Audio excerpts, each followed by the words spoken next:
What's up, guys? My name is Brandon H. Lee, and you're watching the Permanent Rain Press. Hi everyone, it's Chloe with the Permanent Rain Press. Today I'm happy to be joined by Brandon H. Lee. How's it going? Hey, Chloe, thanks so much for having me on. Of course. Well, I'm excited to dive into season six, part one of Cobra Kai. But to start off, I know you have a rich family history in taekwondo. So tell me about what you learned about martial arts from your father and growing up in your family's studio. Well, yeah, so I mean, you kind of touched upon it. I grew up doing martial arts my whole life. My father, his name is Young Hyuk Lee. He was a three-time Korean national champion in Korea in the 80s, and he moved to the United States and I think around the early 90s, which is where I was born in Minnesota. And yeah, so I grew up, I could like kick before I could walk. Like I don't even remember what life was like without martial arts. So it's hard to really say like how it's impacted me because it's just really a part of who I am. But yeah, I think it's really grounded me as a person and just shaped who I am. And yeah, I mean it's hard to answer because I don't really like know what life would be like without martial arts, because it's just always been a part of my life. So yeah. And it's a family business, so your mom and dad are involved in it, right? Yeah, so my mom kind of does like all of the front desk, like business side, organizing things, and my dad just kind of shows up and teaches. So it's like it's kind of good they have that system going on because my dad's like not a very organized person. Like I take after him where he's very artistic and just kind of all over the place, and then my mom kind of like organizes everything, and yeah. So I mean we celebrated the 30-year anniversary of the dojang, I think last year. So yeah, it's crazy that we're already 30 years in. It's a nice balance to have. And do you have like very vivid memories doing martial arts with your brother growing up there? I'm sure if you revisited the studio, like you could pinpoint like this happened there, this happened Oh, for there. sure. Yeah, 1000%. Yeah, like I my brother is about 3.5 years older than me, and so he was always way bigger than me and like way more experience because he got a head start, and I think I hit my growth spurt pretty late too. So like he was like 3.5 years older than me, but it was like it felt like way more. Like he was way bigger than me. And so that's why like movies like The Karate Kid were like a huge inspiration for me because I've always felt like the underdog because I was always the youngest one. Especially when I started Taekwondo, my my parents didn't have too many younger students at the time. So I was always like the littlest one, like the youngest one. And so watching movies like that always inspired me so much to just like train that much harder. So it's like super surreal to be a part of like, Cobra Kai, which is one of those shows that has always inspired me, especially, back to Karate Kid, like with Ralph Macchio and Billy Zabka and Martin Kove. It's surreal for sure. Shout out to its Lee's champion, Taekwondo Academy. So Yeah, which city is it located in? it's in Shoreview, Minnesota. I don't think anyone is gonna know where that is, but it's probably like 30 minutes away from the Mall of America. Do they Just have trying to. posters of you in the in the Taekwondo Academy yet? Yeah, yeah, they kind of have like, I mean, they have like posters of like all the instructors that train there and stuff, and yeah, I'm on there as well. I think they said something that they're gonna do like a Cobra Kai poster maybe. So yeah, that's one thing that I'm a little bit like iffy about because I play like such a bad character in this, and like You're like, do they want the most of the. association? Yeah, well, I mean, like they're okay. Of course, they're like super proud of it and they love it. But it's just like I just hope a lot of the students that I taught don't see it as like, oh, Master Lee's doing this, so I can do that too. Like in terms of like being bad and disobeying everything.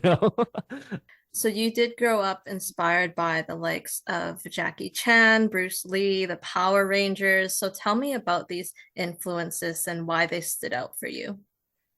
I mean, I kind of touched on it a little bit earlier, but I think like because like I said, I'd always done martial arts to be able to see that on screen and see someone like Jackie Chan or Bruce Lee like look similar to me and I'm like, "Oh, I could do that one day," to have that representation on screen and it was just it was just a huge motivation for me.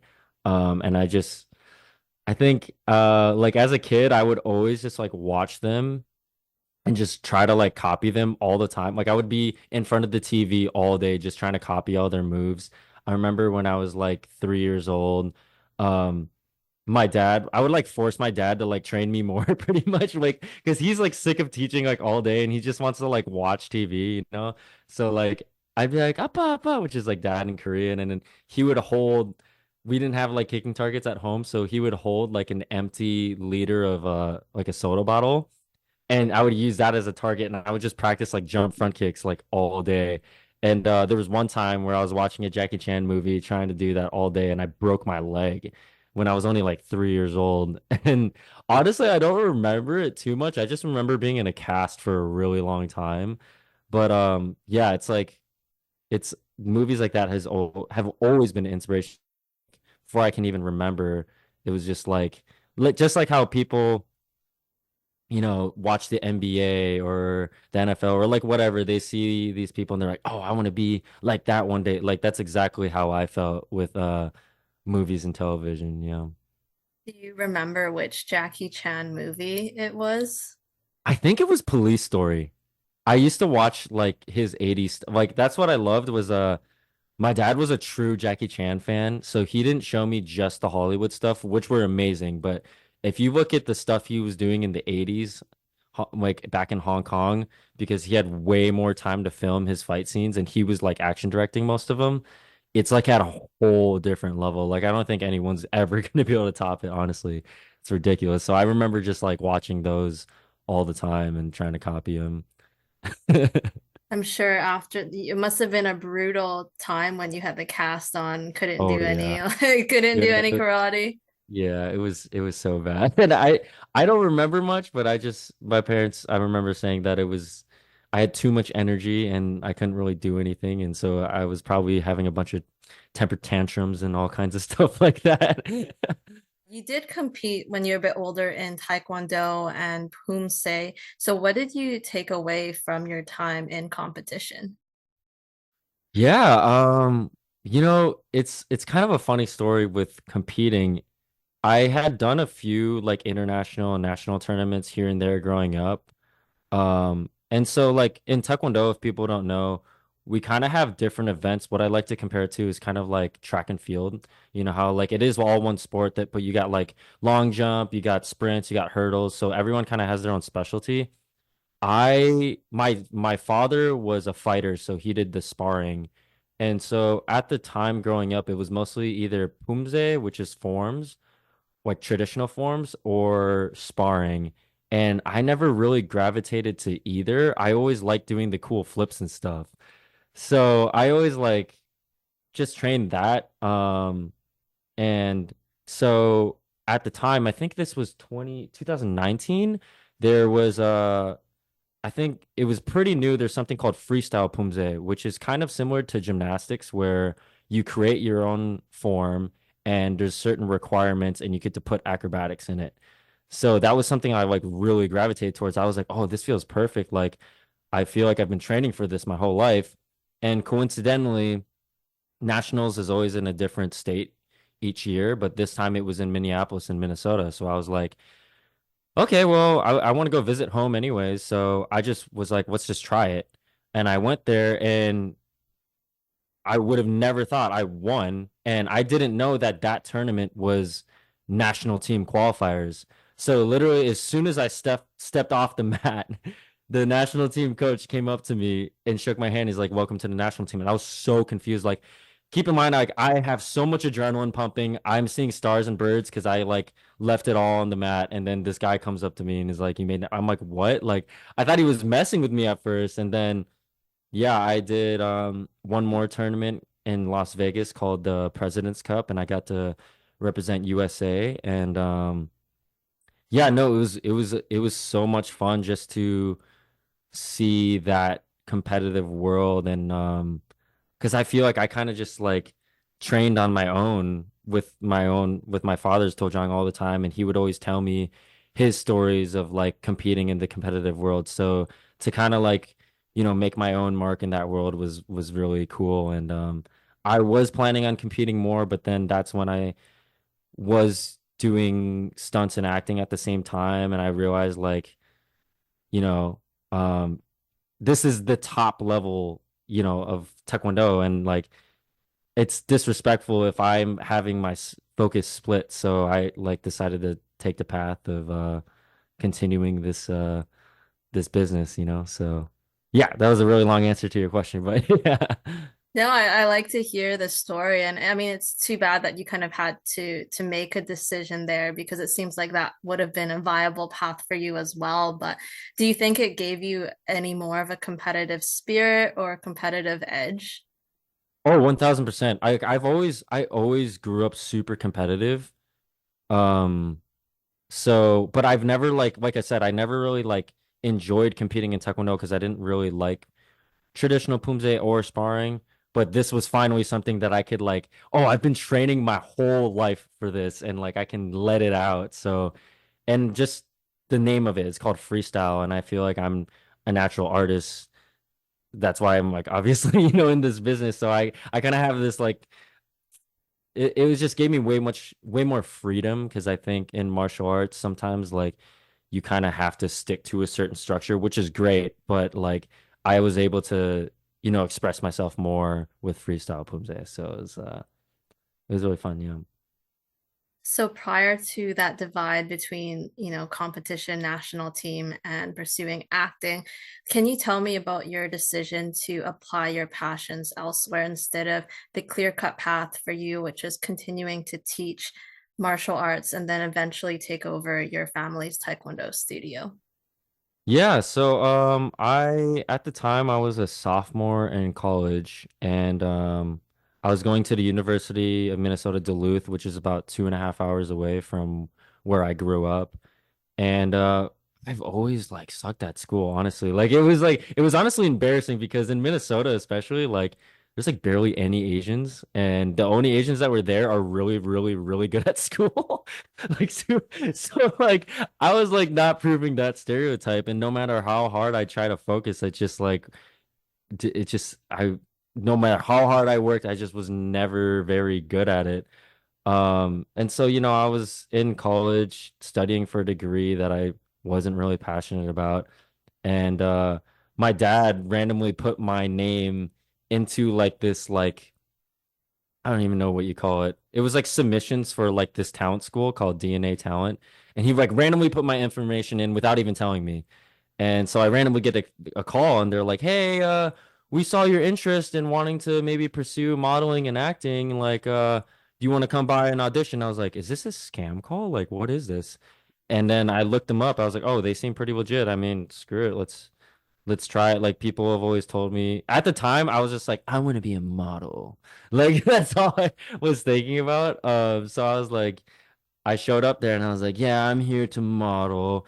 And they were like, "Oh, you should probably try acting too. You want to try reading the script?" And I naturally just really gravitated towards that and became more passionate about that. And I realized that I was studying a million times harder for acting than I was for any of my classes in school. So I was like, "Well, that doesn't make sense. Like that, why am I studying and putting all this effort into this that I'm not even passionate?"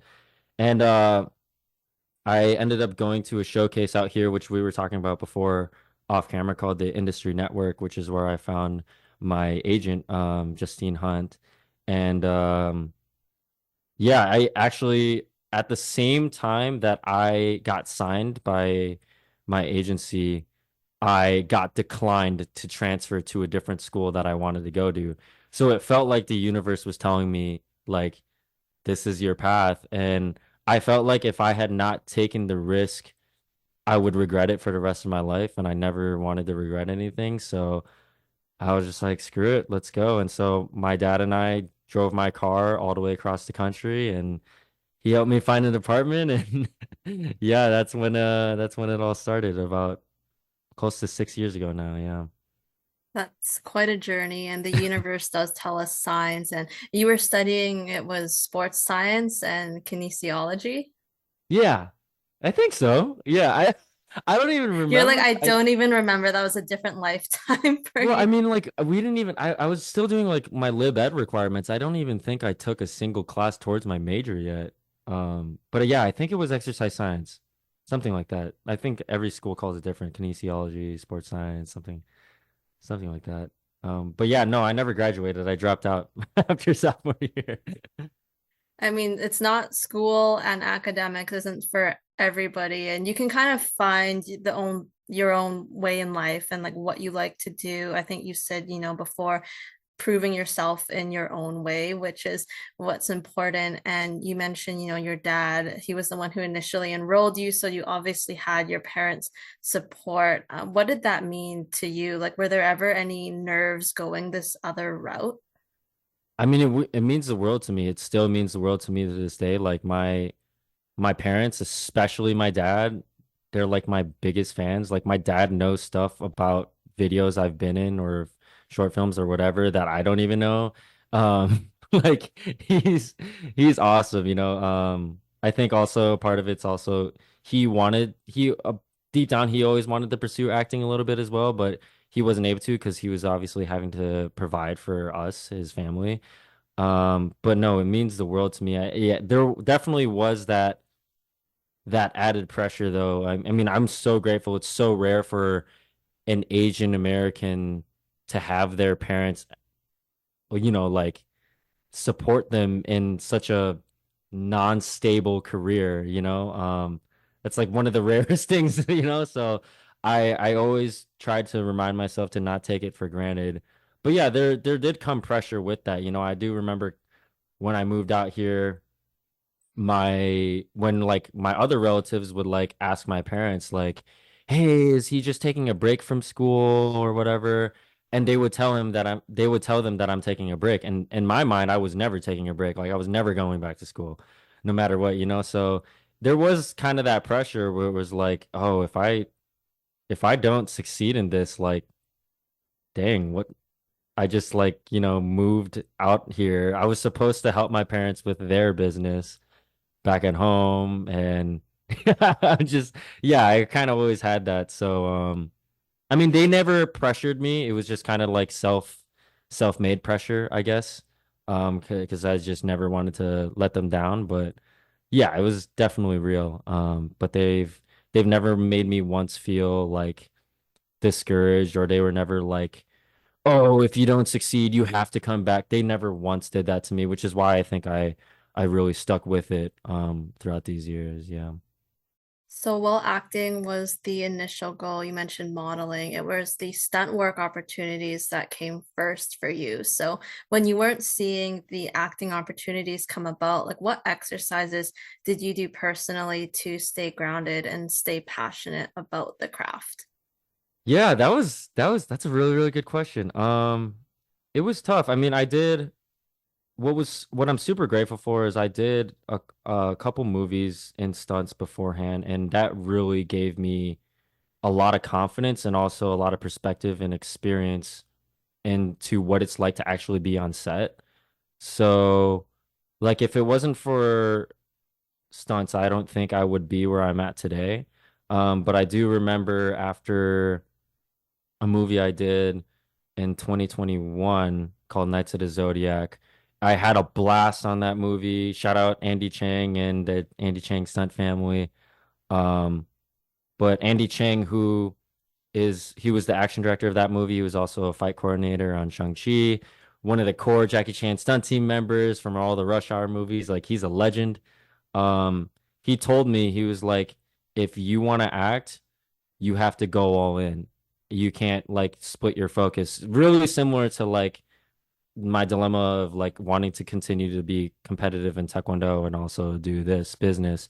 It was like that same thing, you know? So um I made the commitment after that and that's when it was pretty tough because I was getting hit up for a lot of stunt jobs. I'd been really fortunate to work on some pretty big movies as like a lead double and I was getting hit up for a lot of other shows, and it was really tough to say no, but I kept kept taking classes and just trying to work on my craft. I That's where I was always trying to do short films with my friends and collaborate with people, and make my own little short films as well. And then I think if it wasn't for all of that, I don't think I would have booked this role in Cobra Kai. And for all the people that I learned from and worked with in between that time, if it wasn't for them, I don't think I would have ever booked that role. So yeah, it was definitely a struggle, but I think overall the main thing was to make the commitment, and like I guess nobody was telling me what to do exactly. Like I had to like make my own just make my own shorts and make my own experience because I wasn't getting hired on actual jobs. So I had to like kind of make my own opportunities and make my own jobs. So that was the biggest thing. And that's also like a very stunt mindset too. Like in stunts, you don't really have an agent or anything. So that's what I learned from stunts and kind of tried to carry that into acting as well.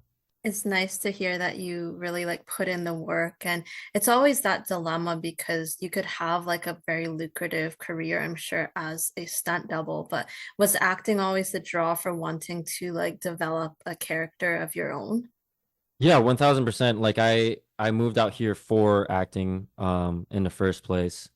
I just kind of got into stunts because of my martial arts background. And it's because I've always loved action movies too. But like I said, working on those movies as a stunt double, it was a blast, and I learned so much from it. But it was also reassuring that I had much more passion in creating a character versus like kind of like a lot of times as in stunts, a lot of times you don't even know like what this whole story is. A lot of times they'll just tell you, "Yeah, you're a bad guy, and there's a guy over there, and you take a hit." And like, that's like, a lot of stunt people get lit from that. Like they get super excited to do those things. They got that loose screw in their head to do that. For me, like I was mainly only passionate about the action world, which is more fight choreography. And the stunt world is so much bigger than just action. You got people who do fire burns, you got people who do cars, motorcycles. Like the world is endless. And like I just happen to like this one aspect of it. So I felt disrespectful to the craft of stunts that I'm not passionate about all of these other things. Like I only like this one thing. And so that was kind of the thing for me where I was like, yeah, I'm definitely more passionate about acting.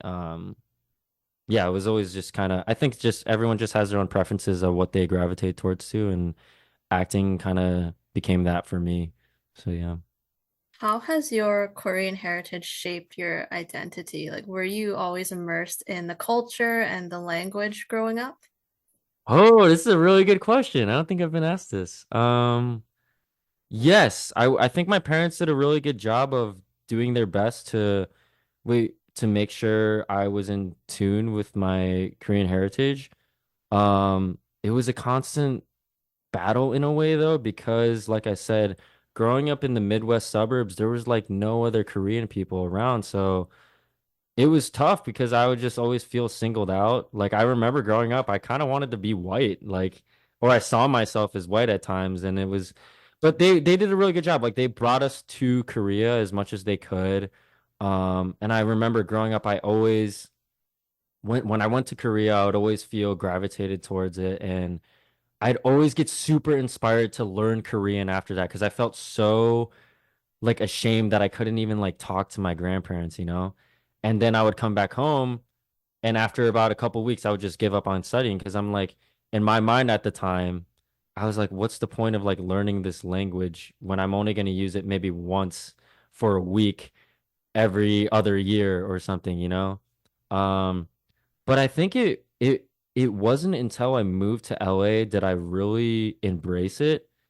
Like I remember growing up, anytime I enjoyed like K-pop or whatever, I always felt ashamed of it. Like I always like felt like I was gonna get made fun of for it. So I always tried to fit in instead of like embrace who I was. And then not until that I move out to LA was I like, whoa, there's so many other people here that like what I like, you know? Like other people actually do martial arts. Like I would get made fun of for doing martial arts as well. Like it always felt like I gravitated towards all of these different interests, but nobody really embraced it in Minnesota. And not until I moved out here was I like, oh, there's other people like me, you know? And so that's when I started like really embracing that. And yeah, it's just I don't know, I think it's a very different upbringing as an Asian American growing up in the Midwest. I think a lot of people are always surprised when I say that. Like, whenever I meet someone, they're like, "Where are you from?"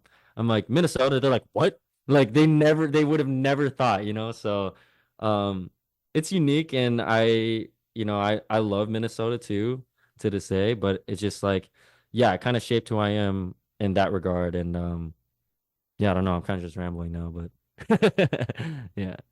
I'm sorry to hear that you felt like you kind of had to hide it a little, but it's like, kind of small town, like you mentioned, it's a visibility thing too. And when Mhm. you're not seeing other people kind of connect with maybe your culture, do you think it's getting better over there, like when you go back? For sure, for sure. I think I mean, yeah, that was just at that time, and I didn't know that I was trying to suppress it until I moved here, you know? It's like I don't know if you've ever had glasses before or if you have glasses or anyone that wears glasses or contact lenses. When you first put on those glasses, you're like, "Whoa, this is what the world is supposed to look like?" Like that's kind of how I felt when I moved out here. But yeah, no, it's definitely gone. But like every time I go home, there's like Korean barbecue now finally in Minnesota. I was like, You're what? like, why We didn't I grow up with Korean barbecue? yeah, like there was like I think one Korean restaurant. That was it, like in Minnesota. There was like nothing, but I think because of social media and the internet now being like so much bigger than when I was growing up, it's like people are a lot more cultured there now, and I think they understand a lot more cultures and they're more open to it. You know, it was just at the time like I got the tail end of what life was like without smartphones, you know. So nobody really knows. They just see another person that looks different. They're like, "Oh, you're weird." And like it's just kind of then it's I think it's just human nature, you know. So, yeah. What's very cool is you brought your dad as your, was it plus one to the Cobra Kai premiere. So how was that to experience with him? I know he got photos with some of the cast members. He got to watch you do the red carpet, sign autographs, do press. Yeah. That was it was so I mean, I still feel like I'm just in a dream and waiting to wake up from it and someone telling me that none of that actually happened, honestly. But yeah, it was yeah, just like it's just like dream come true. I can't really even put it into words. It was a lot. It was a lot happening at once, but it was a lot of good things happening at once. And yeah, I think I don't know. This was such a good question, but I can't really put it into words. It was a lot of really good feelings happening, and I know he was really really proud, and to be able to bring him and because he like rewatched season 5 like two or just the whole series like 2 or 3 times. So I got to introduce him to a lot of the cast. So he was kind of like nerding out a little bit, which was awesome. I didn't get to introduce him to everyone, unfortunately, but I did get to introduce him to a lot of them, and he got to take pictures with them. So he was definitely having a good time out there. Yeah. How was that day for you personally, like going through that giant press line? I know you got to speak with someone who maybe you spoke with already for his podcast. I know him a little, Shamoon from Cobra Yeah. Kai Nation. So it must be cool to like see people on the red carpet because I know you were a fan going into the show. So here you have like fan kind of content creators and hosts and getting Yeah. to kind of connect with them in person. Yeah, no, it was super cool because I had literally recorded an episode with him like I think 2 days prior, and he was still in I think he's from London. Yeah, the I'm not UK sure. He's from somewhere. the Yeah. UK. Yeah, and so it was cool to meet him in person, and it was really cool to meet a lot of the other cast members that I never got to like meet because like we there's so many characters on the show and there's so many different plots going on, so we don't all get to really interact with each other, but everyone was there for the most part, and so I got to meet a lot of the people that, and it was like I was fanboying because I'm like, I've been watching your show for so long. I didn't get to meet you, so it was super cool. And yeah, the main cast, like a lot of the cast, they warned me like, hey man, like our fans are the best fans in the world. They're absolutely insane too. And so I had no clue what to expect. I didn't know I was walking the red carpet. I didn't know what was happening. And yeah, at the time only the trailer had come out and I was to my surprise like a bunch of people recognized me just from the trailer. And so they're they're they're the best fans out there, really. Yeah. How come you were missing from like they took this giant group photo, but then you were not in that one? Yeah. I was bummed out. I don't know. I don't know. I was talking to some other people and then all of a sudden I saw them taking the picture and I tried to come, but I guess it was like too late. I don't know. A lot of the other cast didn't get to get in too, so They I don't should have know. coordinated that a little, maybe just a little better. Well, I think it might have been only the series regulars were supposed to in the first place, but I think a lot of the others like snuck in, rightfully so. They should be able to sneak in. I just didn't get. I wasn't one of the few that got to sneak in, so yeah. You did, I mean, get your own kind of solo red carpet photos as well. And, got to, it's so nice to, I'm sure, reunite with the cast. And, there are a hmm lot of like students at West Valley, for example, who I'm just throwing it out there and guessing that you didn't get to share scenes with some of those other Yeah. students. So you got to kind of interact with some of them? Like, I mean, Joe, Nate, for Yeah. example, fellow Asian Yeah. American? Yeah, I met Nate, but I never got to meet Joe, and that was super cool. We took like an all Koreans picture, I think. Except we were missing Alicia. We miss you, Alicia. She was in Australia. Um, but yeah, we took an all Korean guys. It was Korean guys, yeah. It was all the Korean guys, and it was super cool to meet him. I was like, "Oh, you're the OG Korean on the show. This is so sick." Um, so yeah, it was really cool to meet them for sure. We will get into Cobra Kai now. I will note for all those watching that we are discussing spoilers, so please make sure you finished up to season 6, part 1 before continuing. We won't talk too much about just the overall audition process because you've gone into lengths before in other interviews, but I know that one of the maybe you've quoted it as a concern that the big three had with you is they wanted you to be a bit more like chosen. That was a note that they gave you after like your self tape or one of the auditions. So, did you have an opportunity to connect with Yuji at all before preparing, for part 1 or before another audition? No, I didn't actually. Yeah, I mean, the main note was more so like that I seem too nice. And I think it's because they saw my slate first before my scene. So, first impressions are key and they see my slate and I was just fanboying super hard and like, oh, I'm such a big fan of your show. And they were just like, oh, that's cute. How are you supposed to be a villain? Like, um, but yeah, they kind of said they kind of used Yuji's character as more of a reference. I don't think they were telling me to do exactly what he was doing. Otherwise, like, what's the point of adding a new character? And so, I didn't get to connect with him in regards to that. And I think I would have preferred that just because, and actually, not until, actually, I still got to do it. I still haven't rewatched Karate Kid 2 since I was a kid. I just pulled from memory because I didn't want to copy him or have his performance influence my performance too much, more in respects to him, because I just, what he did was what he did and it was legendary. And I don't want to touch that. I'm not going to be I can't touch being a be like I can't be a chosen, like I just can't. Yes, there are similarities and like we definitely both saw that. Like it was really cool. One day on set he like brought up a photo of him in Karate Kid 2 and put it next to me and we were like, "Whoa, that's like kind of scary." Like there's a similar energy to it. Um But yeah, I think people will see the parallels, but I hope that, Kwon is a little bit different from not just Yuji, but from all the other characters because, we're 6 seasons in, we're like 40 years into this franchise. There's so many characters by this point, so it is very hard to do something new. But I think the writers did an amazing job writing a character that is very new and bold. Definitely there's similarities, but it's definitely new in his own way, I think. Your audition scene, one of them was the scene opposite Kreese at the fire. So when you're kind of getting, the little scripts for that, how do you prepare? Like, was there anything you did to build up that intensity? Um, yeah, for sure. I mean, I work with my amazing coach. Her name is Annie Chang. She was one of the regulars on Peacemaker. Um, yeah, I think she really guides me into, I think she really took me to the next level, and I could tell from like my callback rate ever since I started working with her. So huge props to her.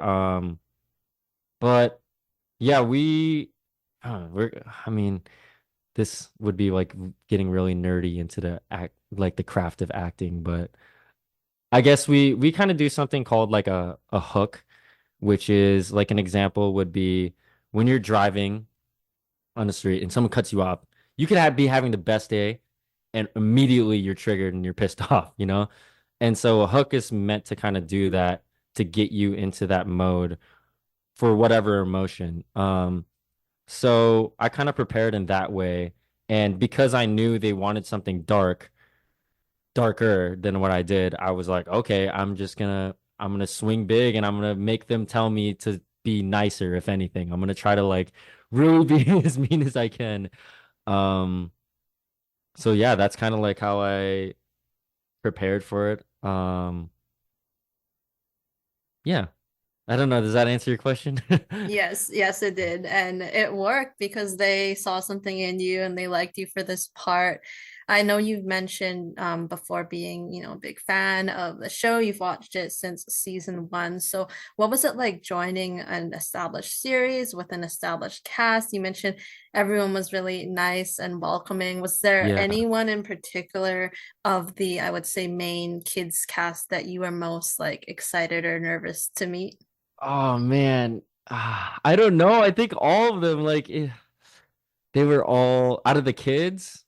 Um man, I don't know. It was literally I can't really put one above the other.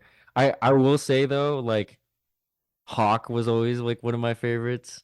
But man, all of them, like I can't really, and they were even cooler than I could have ever imagined. And yeah, they all just like welcomed us all with open arms, and whatever questions I had for them, they were always immediately there to just answer. And just it was so cool to like meet them and pick their brains, and for them to be around the same age as me, but have much more experience, especially in this series, um, was just like just I don't know, like an unbelievable experience. But yeah, I was definitely like, I think like Hawk and Kwon are a little similar as well too. So it was like I really wanted to see what is this guy like in real life? What is Jacob like? So, and he's exactly who I thought he was gonna be too.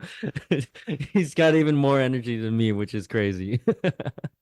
And I mean, for people like him and Peyton, who also were child actors as well, I'm Yeah. sure that there's a lot to like talk about, or you can only imagine like with the pressures that they've had to deal with as well in the industry. Yeah. Yeah, no, for sure. Like even right now, I'm just getting overwhelmed with it. Like it's all really good feelings and emotions, but it is a bit overwhelming because it's a lot at once. And so I'm just, I'm 26 now and I'm just like, how would I have been able to handle this at the age that they did? Like, I don't even think that would be like, I don't think I would have still been a good person after that. Like, but they are all just the coolest and most humble and amazing grounded people. And yeah, they're cut from a different cloth. Like, I don't know how, like they're really just good.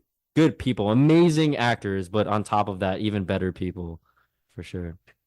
We'll get into your character of Mhm. Kwon. So, were there any elements that you created yourself or discussed with others as to his backstory and upbringing? So, these would be things that we don't see on screen and won't be fleshed out for the rest of the season, but really helped kind of shape and inform him. Yeah, that's a really good question, but I also got to be careful here because there's more stuff in part two and three. So, um, I guess I will say, like, us as actors, a lot of times we aren't given too much information about a character. So that can be limiting, but also it can be freeing in a way because you can kind of really just commit to whatever you think is best. For Quan in particular, I mean, the writing did so much where it's like you can already tell what kind of guy this is just from you don't even need a character description. You can just read his lines and you're like, okay, okay, this guy is something, you know. Um, but I'm not saying that this is his actual backstory. This is what I created for this part for episode 3 and 5. Um, I tried to relate it to myself as much as possible. And so I tried to create a world where, okay, this guy is talented at martial arts. It's all obviously been a big part of his life. I thought of a world where I'm like, what if my dad was abusive with martial arts towards me? And what if I always had a chip on my shoulder to prove myself instead? Now that is like a whole different, world. So I kind of tried to channel that as much as possible. And like what is true to me is like, especially this is like my you know, first acting role, like professional acting role. So I do really resonate with that feeling of wanting to prove myself. So I try to channel that as much as I could into this character. Um, but yeah, I think it's what I love about filmmaking in general is like how collaborative and spontaneous it is. And I obviously had visions of the character and stuff, but man, the moment I had the hair, it took it to a whole new level. And props to Kevin, our hairstylist. It just like nobody you have to be a certain type of can I say bad words on here?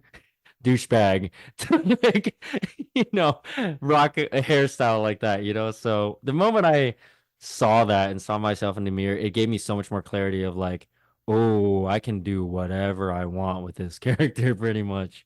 So yeah, it was a lot of fun. It was very collaborative and it gave me a lot of freedom.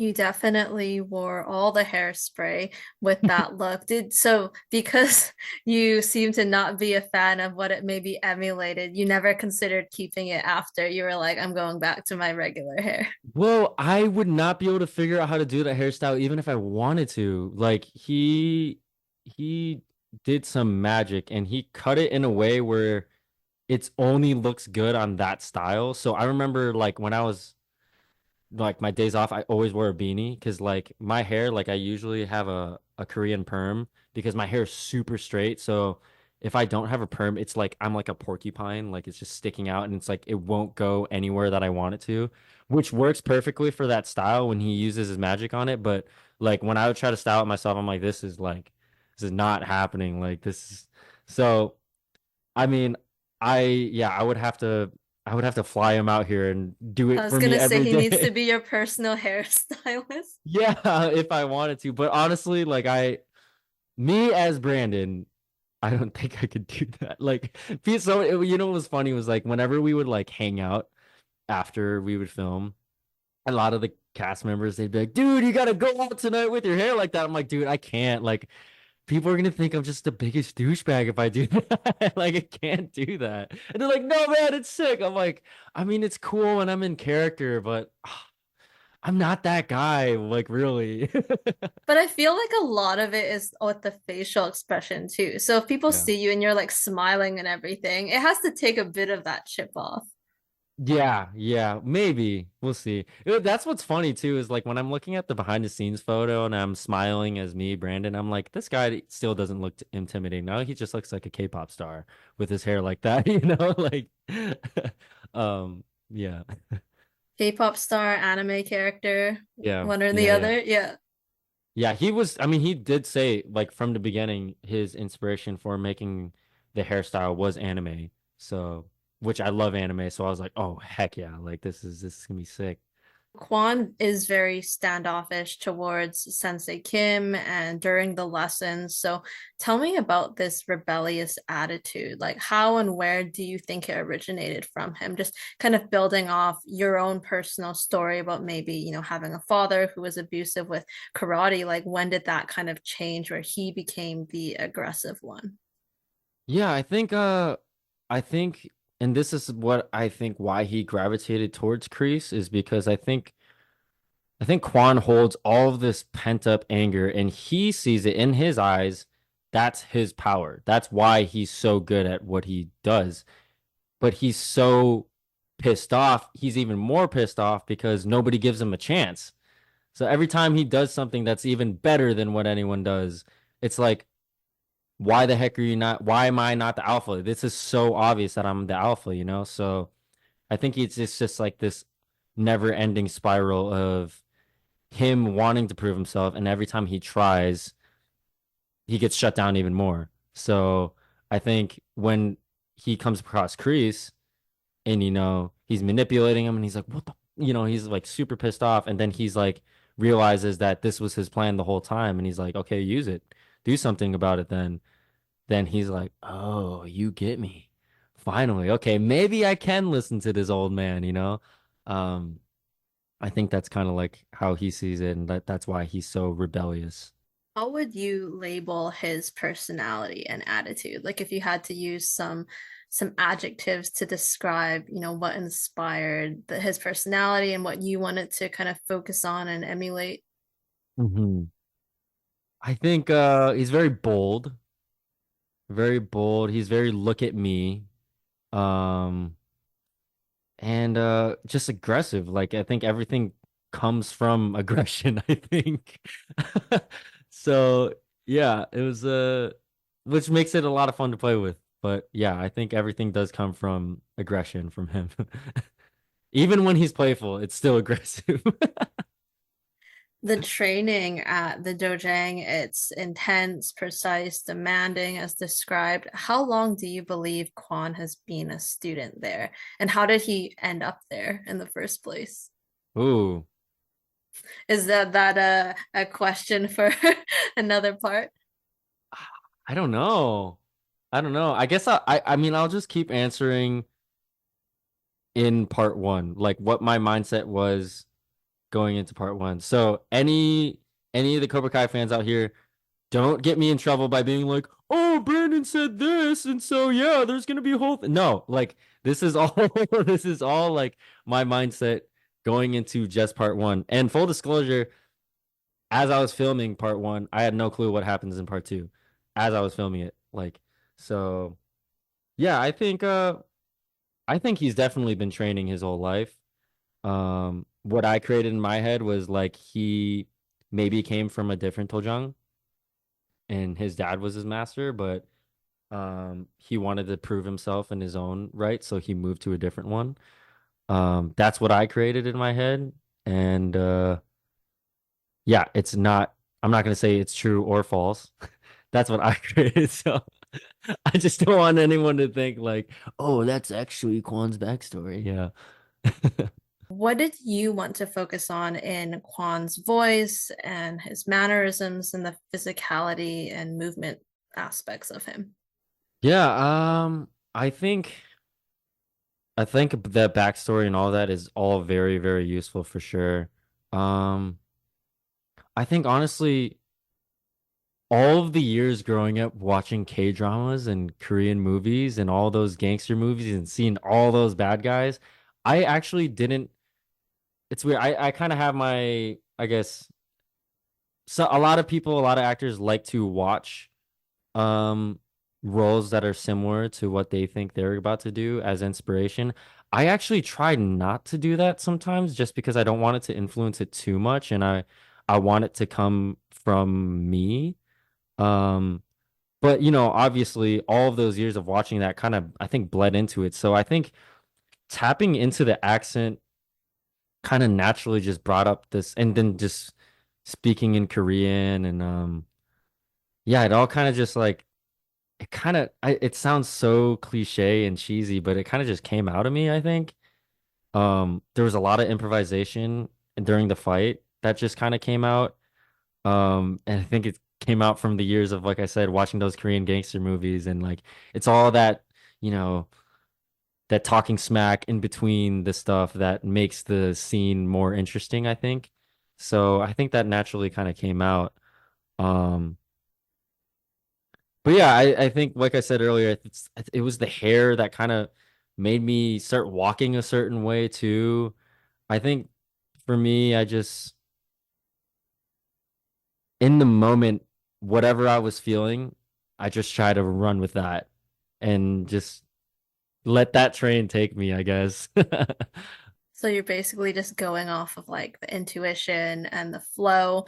And what's really interesting is I've seen, comments in your other interviews and people are surprised that like your English is very good and you don't speak with like the thick accent and Yeah, yeah. you are Korean American and you kind of Uh, grew up in the States. But it's interesting that you said that, the accent and everything, it came naturally to you because I know that your Korean has gotten better like during the writer strike and everything, but you're still mhm. not fluent. So it's a Yeah. matter of like finding not only the accent, but the pronunciation of the words and making sure that you're doing it justice for a character who clearly grew up in Korea. Yeah, yeah. I mean, I'm really glad that it does come off that way, that people are surprised, because like I remember same thing when I met Yuji in real life. I was like, "Oh, whoa, he doesn't have an accent," because he sounds so different and he's so good at his accent. So like I wanted to try my best version of that as well, and obviously it was a Korean accent and not a Japanese accent. Um, but yeah, no, actually like I became more comfortable throughout shooting it.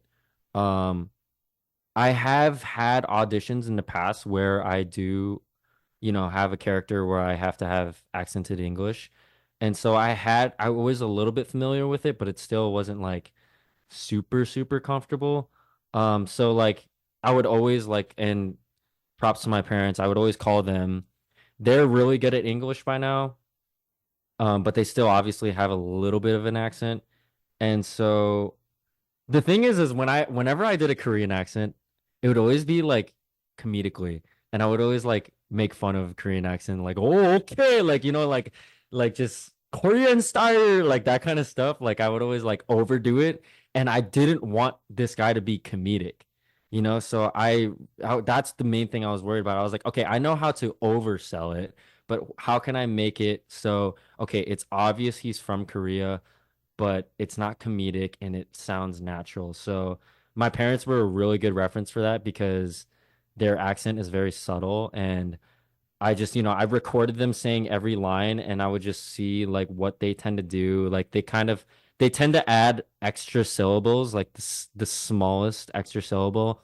And like the biggest thing, like one of the biggest examples of like how I changed the subtlety versus like making fun of it was like Koreans can't say their F's because they don't have an F in their language. So like if you said a fight, they would say pite. And I'm like, that's like taking it too far.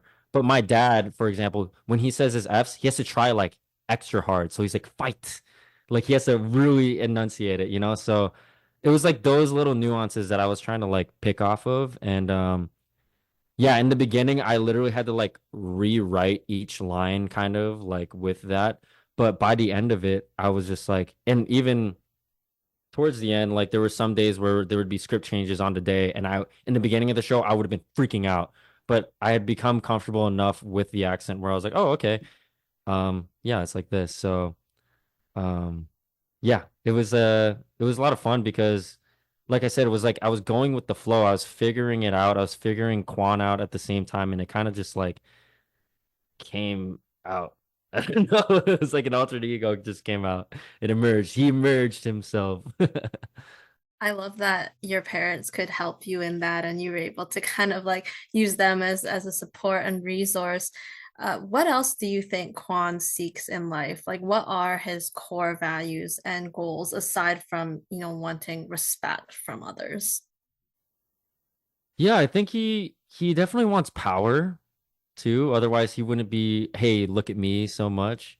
Um, I mean, I'll leave it up to the fans to make them think what do they think he wants long term? Is he someone like Terry Silver who wants to like franchise a dojang or something, or or does he just want to kick everyone's asses? Like, who knows? I think it's pretty obvious going into the Sekai Taikai, he just wants to prove himself and just show no mercy whatsoever and destroy anything and everything in his path. Um, but yeah, I think that's his short-term goals. I'll let people let them do the comment wars for the long-term goals. I do think, we're all motivated by something, and it's interesting to kind of juxtapose the different characters because for someone like Kwon, like you said, you'll let viewers kind of give their own interpretations, but he seems like someone, he doesn't wear the gi, the logo on the back for any kind of honor. He's not kind of married to that specific gi and that dojang, but he's hmm very like more fighting for himself.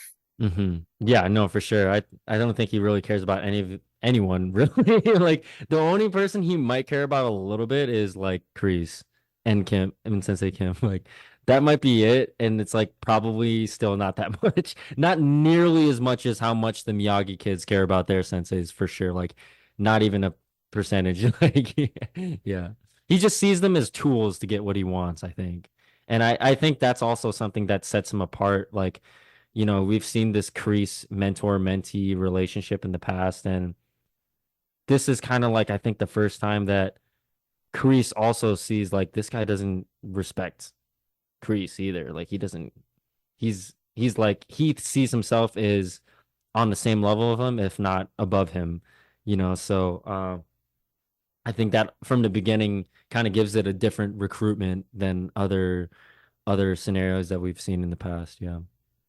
So on that relationship, like what do you think his initial thoughts or impressions were, even just seeing kind of Kreese come in with Sensei Kim, like did he fear or feel that intimidation aspect that Kreese was giving to him to any extent, or was he just like, you think he purely did not care about him or sense any kind of like uncomfortability there because he didn't back down at all? Yeah, exactly. I think and this is exactly these intentions were the only thing that were keeping me in the scene and keeping me from fanboying that Martin Kove was right in front of me.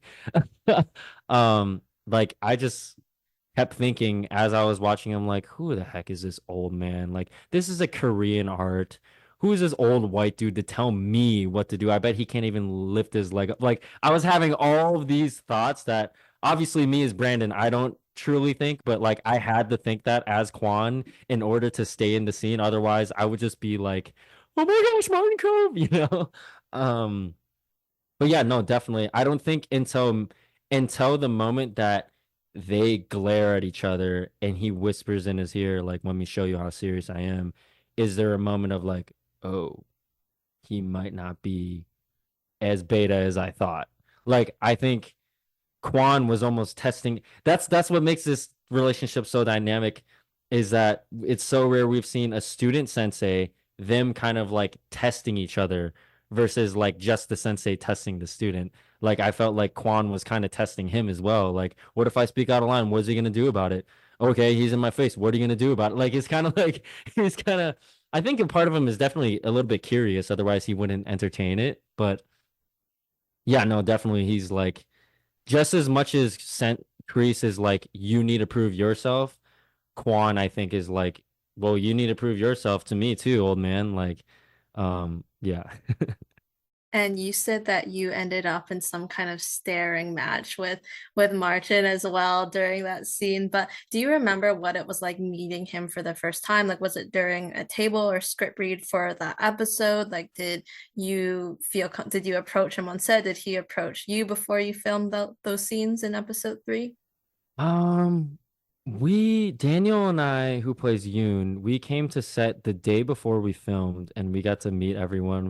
We met Ralph, which was awesome. I was super starstruck, and then we met the big three, the creators, John, Josh, and Hayden. And then I think as Marty and Alicia were headed to set to film, I think stuff for episode 2. We got to say hi to them real quick. But it was super brief. I mean, Marty was like getting into character and stuff, so I didn't want to. I don't even know. He might have just, for all I know, maybe he thought we were another extras or whatever. So that was like a really brief interaction, but I was just kind of just staring at him like, oh my gosh, that's Martin Kove. Um, but then yeah, like the moment I just remember on set, he like randomly he was like kind of looking at us, and then he looks at Ralph and he's like, "Good, they're good." Like he was, I guess he was happy about it. But yeah, no, that stare off was I feel like, and I feel like that was the moment that I kind of gained confidence and I kind of built my chemistry with both Marty and Ralph. Um, because that was a moment that I think Marty was testing me, not just as a character, but as an actor too. Like, is this kid gonna back down? And so even after they called cut, he kept glaring at me, and I was like, okay, I'll glare at him back.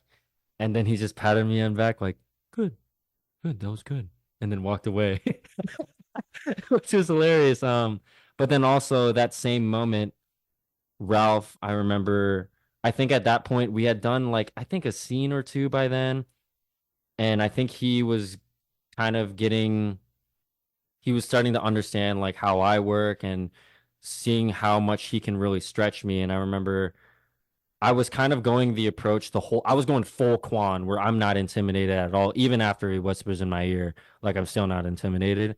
But then Ralph was like, "Hey, can we really hit this, like thread the needle on this? I know this is like tough, but can we make a world where, yes, you're this cocky kid, but he might whip out a knife on you or something, or like, you don't know what this old man's gonna do. You don't know what he's capable of when he says that."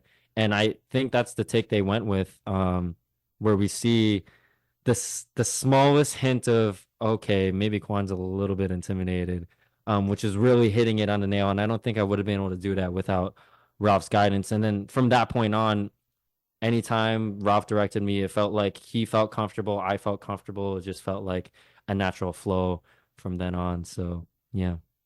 That's fantastic. And it was his first time, I think, directing an episode in the series. So it just so happened to be, you got a large chunk of scenes directed by him. So how else did you kind of notice he interacted with the cast and crew? Like, because it always kind of comes from top down, right? The atmosphere and energy that's Yeah. created on set. Yeah, no, Ralph is I think he's planning on it. I really hope he keeps directing because he's so good at it. He's an actor's director. He knows how to explain something very specific to an actor, which it can be really dangerous when you're really being specific with an actor because then they might get in their head. But he explains it in a way in like actor language where you can easily digest it and it just brings out the best in you. Yeah, it was so awesome. Like even I was just in awe watching him direct Marty as well, and to see how Marty takes his direction because these guys have a 40-year history together, and Ralph is even though Ralph is very experienced, he's still little brother to Marty. So for Marty to still be so open-minded and Ralph was so respectful too, like you can definitely tell that they have their history and like they are very comfortable working with each other, but they also were so respectful as well. And so that was so beautiful to see. I was just like in awe. Like sometimes I would forget that like, oh, I'm in this scene because I would just be like looking at them like, oh my gosh, that's so cool. And then Ralph would be like, yeah, and then Brandon, you need to, and I'm like, oh yeah, yeah, I'm in here too. Whoops, I forgot. Like, because I would just be in awe, like just trying to like take mental notes on like how they do what they do, They've been doing this longer than I've been alive, so and it really goes to show. So it was just like I was just trying to take as many mental notes as possible and pick their brains. Yeah. What a masterclass, and also a jolt back to reality, given the fact that you are acting alongside them. Take me through the punishment scene with the bags of sand where Yoon kind of knocks Kwon down the steps.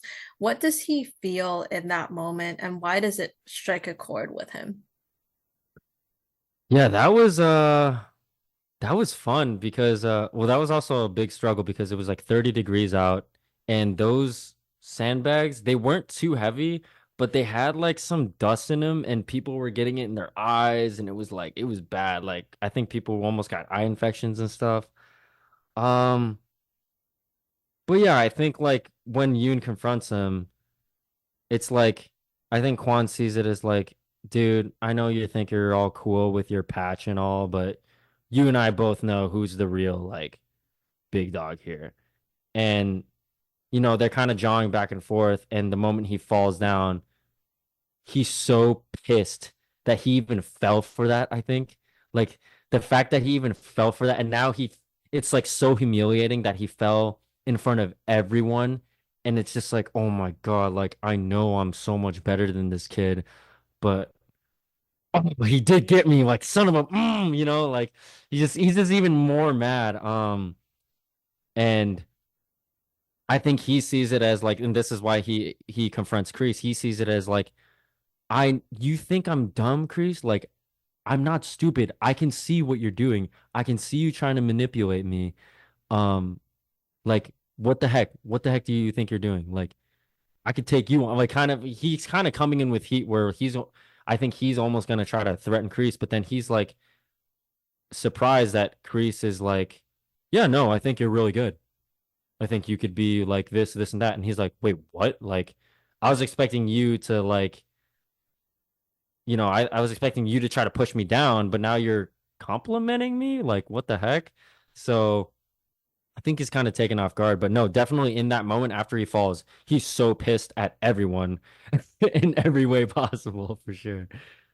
And he definitely, like you mentioned, just carries that attitude when he kind of confronts Kreese. And, Kreese is just calmly sitting by the fire with the cigar. So, what kind of like energy did you kind of take or internalize to go into that scene, especially because it was the one-on-one scene between you and Martin? Yeah. I definitely had an energy of like, I'm gonna beat the crap out of this old man, kind of like that kind of energy coming into it. Like, who the heck do you think you are? You are? Do you know who I am? Did you not see me shatter that board? I could destroy. Like, kind of like all those thoughts are coming to his mind. Like, does he really think he can punk me? Like, I'm not another one of these robot kids. Um, so actually, ooh, I don't know if I'm allowed to say this. I mean, like the audition sides that we had, I won't say specifics, but they were longer than what we actually filmed. So it kind of gave me even more context to play with for that. So that was a lot of fun to play with. But yeah, I think in that moment, he kind of leading up to that, he's like, you think I'm just another one of these robots that you can just control and do whatever you want. I'm not that. I think that's what kind of energy he's kind of coming in with. Yeah.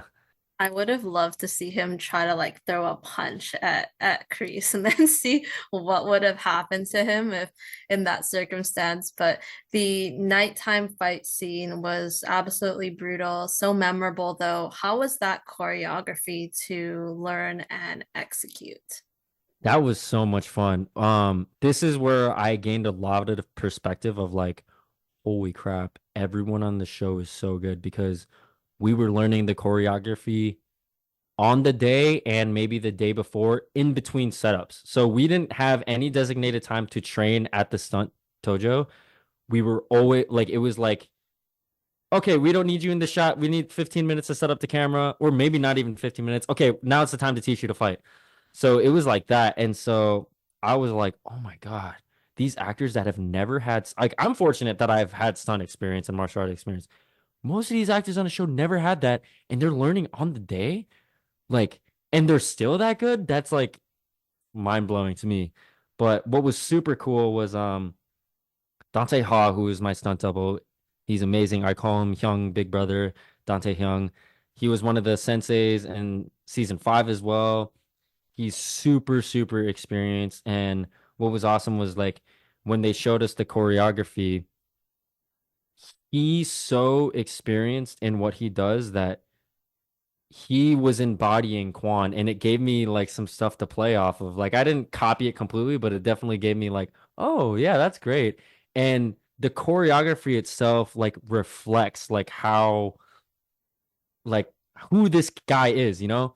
And Don Lee does such an Don Lee, Ken Bearfield, Tony Chung, and all the stunt team, they do such an amazing job with this. Like from the beginning, he doesn't just block Yoon's kick, he full on hammer fist punches it. Like we haven't seen much of that on this show, you know? He full on punches Yoon in the throat instead of chopping him in the throat. Like he kicks his arm off to cover his badge instead of grabbing it off. Like he just does these things his own way in the most brutal way possible. And like the choreography reflects that. And yeah, I remember when Dante showed us, I was like, every time leading up to this point, I always thought in my head, when I finally book an acting role where I get to do my own action, I'm never once using my stunt double. And then the moment I saw him do it, I was like, oh, hey, Don, can he actually do all of this fight for me, please? Like, because he was so good at it. I mean, obviously they had us do most of it, but like no, he brought so much to the table with no warm up in like 30-degree weather. He did a front flip axe kick, and I was like, oh my goodness. Well, like flips are my thing, but I don't even know I can do that right now. Like, it's crazy. So yeah, no. Big shout out to the stunt team. They were so amazing. Yeah. How many times did you have to practice like that front somersault axe kick before getting it? Not too many times. Actually, you know what's funny is like fun story, which was so cool that they picked this move was I remember for Shang-Chi, Legend of the Ten Rings, when Brad Allen, the late great Brad Allen, rest in peace, he was our second unit director on Shang-Chi. When he was kind of like had interest in me, he wanted me to learn a front flip axe kick just like that. And so I had trained that like I think 3 or 4 years prior. So the fact that they put it in there was super sick. And then on top of that, you know, in Shang-Chi, there's that split kick too in the bus fight. So I did a split kick as well in this show. So it was like, it's so crazy to see like how everything happens for a reason like that. And it's just like the parallels and yeah. A little bit of muscle memory then for you. A little bit, yeah, for sure. This one was easier because I got to take it to the floor. I didn't have to land it, which was nice. Because landing it was very, very hard. Aside from the choreography, like what emotions did you want to generate through Kwon's like facial expressions going into the confrontation with Yoon and the group, and then at the end being the one to leave with the Goombeji? Yeah. You know what's funny is I personally try not to like pre-plan any of my choices too much. Like I try to just feel it. Um, I think you can tell by now I like to just go with the flow. Um, but I did feel like I said, once I saw the choreography, that already told me so much and gave me such a big like launch pad to go off of. And I mean, literally the line of what Kreese says, use all that anger inside of you and give it purpose. That's exactly what I try to do with every single move in that. You know, in the beginning, I wanted to show Yoon, I can predict every single move you do. I can swat you away like a fly. Okay, fine. I'll hit you now. like, like I wanted to like show him that I'm how easily I'm defeating him, you know?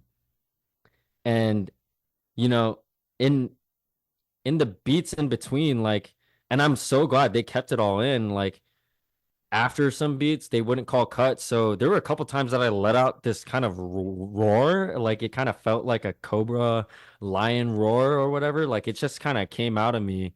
And I think it's all of that pent up anger from the whole episode leading up to that point feeling embarrassed and never feeling like I can like do something and be that guy and just letting it all out at once. Um, yeah, it was just honestly, it was like it was just his chance to let out anger. And you already developed your own battle cries, so there's that. And we know that Kwon, I mean, he clearly had intent to injure Yoon, like you mentioned. Everything he does is like he does the most that he can there. He doesn't hold back. Did you do you think he had intent to kill him with that final kick? Because I mean, obviously in real life, it was fine, but he Yeah. clearly was hit him in the head and neck area. You know what's really funny is one of the takes that we did, they didn't use it, but I improvised. As I was hitting him and as I hit him on the last one, I said "chugo," which means die. Like so like I I don't know if he like would purposefully try to kill him or go out of his way to, but I think he was so blinded with rage that he doesn't care if it does get to that point in that moment, you know? I don't think he would go out of his way and like assassinate someone like that or assassinate Yoon, but like, yeah, in that moment, he very much so could have killed him. Yeah, and he probably wouldn't have cared, right? Yeah, in the moment at least, yeah, for sure. I know it was so intense, but I mean, I think you and Daniel and the other actors in the dojang, like you all did an excellent job with that scene. And I know temperatures you mentioned were freezing. So how do you kind of stay warm and keep your blood pumping on set? Because for your scenes in episode 3, like everything was outdoors for all of you. Yeah, that was tough. I mean, this is where I'm actually grateful that even though Cobra Kai, it is hard sometimes that we shoot so fast. This was a blessing because now we don't have to cool down in between takes really. Like we're just going, we're going, we're going. I thank God wardrobe had like they had like what are those called? Like it's like kind of compression heat sleeves for like underneath everything. So that kind of kept us warm as much as we could. At least get it kept the muscles warm at least. And I was just chugging liquid IV and just always trying to move and always trying to stretch. I remember when we did the split kick, like my calf was like starting to cramp as we were doing that. Honestly, when I see it, I feel like I could have done a lot better. Like I didn't jump as high as I usually do because my calf was just like killing me. Um, but yeah, it was a struggle for sure, but we did it and shout out to everyone there that like made it happen for sure. Kwon is now seen as the top student at the dojang, a leader by Kreese and by extension, the rest of the students. Does he take pride in this position? Like, what does it provide him with? Because we previously talked about him being like a very individual person, but now that he has the Goombeji, like, does he have any additional, like, feel any additional responsibilities with that? I think I don't think he feels any responsibility. I think he feels like finally about time, like rightfully so. Like what took so long to get to this point, you know? And I think he feels like, and this is where Ralph directed me on that final scene where we see like Kwan's in the front of the class now. He has the kumbeji, and at first I kept playing like the cockiness and like heck yeah, I'm here. But Ralph kind of wanted an approach of like determination, like ready to destroy people at the Sekai Taikai kind of energy. Um, like determined and like excited to finally be this guy, but also like determined, like I will show you all that I could destroy you all kind of energy for sure. Because there is obviously that team aspect. So it's interesting to see how that will kind of come into play in Yeah. part 2. We do get the little tease of the Sekai Taikai at the end of episode 5. So tell me about Cobra Kai's dramatic entrance. Like, how did it feel for both you and for Kwon, like entering that space, that room for the first time? That was so much fun. Honestly, it's a little bit of a blur for me because that was like the only shot we needed for episode 5. So we were shooting that the same time we were doing like other stuff for part 2. Um, but I think that was one of the first shots I got to like interact with the main cast. And even though it was just a look, it was like a lot of fun to do that, you know? Um, I kind of like had the mindset of like, okay, Kreese has probably been talking these guys up the whole time, like this guy is this, like he's giving me this whole plan, up until this point, like off camera probably. So, I kind of look at them and I'm like, oh my God, they're like bigger wimps than I thought, So like that's kind of like what my mindset was as Kwon going into that. But it definitely felt like the most badass hero shot, or not hero, villain shot, possible. And to have like to reveal the new Cobra logo too, it's so sick. I'm sure it was very cool kind of watching it back with the music because that's something that you don't hear. So that's something that added so much to that whole sequence. It Yes. gave me chills, and you Yeah. got to wear two different gis Hmm. throughout part one. So did you have a favorite between the two? Like, how did it feel putting them on for the first time? Holy cow. They're both so awesome. Like the first one is very similar to the in Taekwondo we call them doboks. The doboks that I wore growing up and that I competed with, like they're generally white. So that felt like right at home for me, and it was nice to wear something like that on my first day because despite all the nerves, to be in something that feels like my pajamas felt nice. Um, but man, when I saw the logo for Frank, the costume designer, does such an amazing job. And also shout out to um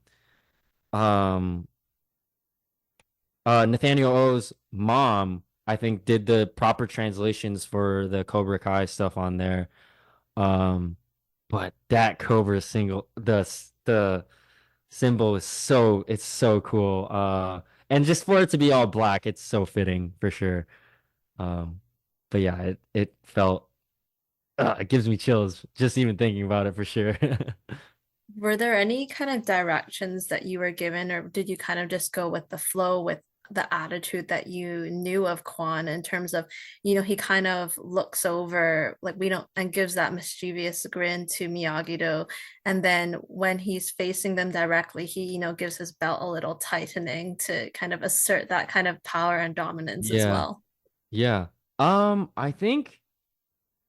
I think this is what the directors on Cobra Kai do so well is they get what they want, but they also give us a lot of freedom. And a lot of times on the first few takes, they kind of let us do what we feel is right. So I kind of just, like I said, I kind of made that backstory where I'm like, Kreese has probably been telling me about these guys, this guy and this guy and this guy. And I have this image of them in my mind, and I'm like, oh my God, you guys are nothing. Like, I'm gonna crush you all. Like, that's kind of the energy I had. And I think the belt tying just kind of came naturally of like, yeah, we're ready. Let's go. Let's go. Let's hurry up. Like kind of that energy.